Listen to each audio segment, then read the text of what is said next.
ভারতবর্ষের নাগরিক হওয়ার সঙ্গে সঙ্গে আমাদের দুটো বিষয় ভারতবর্ষের নাগরিকদের প্রত্যেকেরই জানা উচিত। এক হচ্ছে ভারতীয় সংবিধান এবং ভারতের অর্থনৈতিক ব্যবস্থা। তো এখন আমরা দেখব ভারতীয় সংবিধান। তো এই প্রথম সংবিধান, এই সংবিধানের মাথাটা, সংবিধানের এই চিন্তাভাবনা এলো কোথা থেকে? সংবিধানের প্রথম চিন্তাভাবনা এলো, কে নিয়ে এলো? সংবিধানের প্রথম যার মাথা দিয়ে আইডিয়াটা বেরিয়ে এসেছিল তিনি হচ্ছে এম এন রয়। এম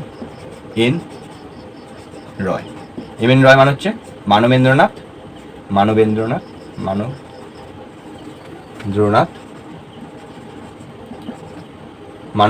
রয়। কত সালে? 1934 সালে প্রথম আইডিয়া এসছে কনস্টিটিউশন অ্যাসেম্বলির। ইন্ডিয়ার জন্য ফার্স্ট এই কনস্টিটিউশন আইডিয়াটা এসছে। ফার্স্ট কনস্টিটিউশন আইডিয়া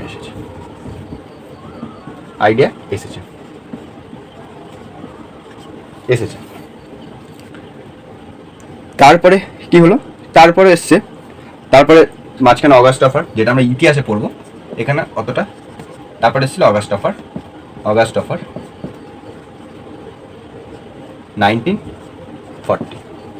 তারপরে ক্রিপস মিশন আসে 1942। Cripps mission 1942। হেড কে ছিল? হেড ছিল হচ্ছে ক্রিপস, স্টেফোর্ড ক্রিপস। হয়েছে এই 1942 ক্রিপস মিশন আসার পরে তারপরে আমাদের এলো ক্যাবিনেট মিশন। হেড কে ছিল? হেড ছিল পেথিক লরেন্স। কত সালে? 1946। Cabinet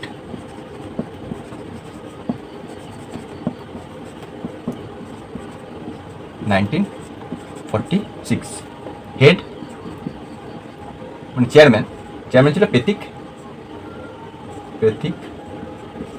Lawrence. এগুলো প্রত্যেকটা ইম্পর্টেন্ট, হ্যাঁ, সবাই যে কোনো পরীক্ষা এগুলো আসে। পেথিক লরেন্স, এই তিনটেই হওয়ার পিছনে একটাই কারণ, ভারতবর্ষের কনস্টিটিউশন। এই তিনজন আসার একটাই কারণ, ভারতবর্ষের কনস্টিটিউশন।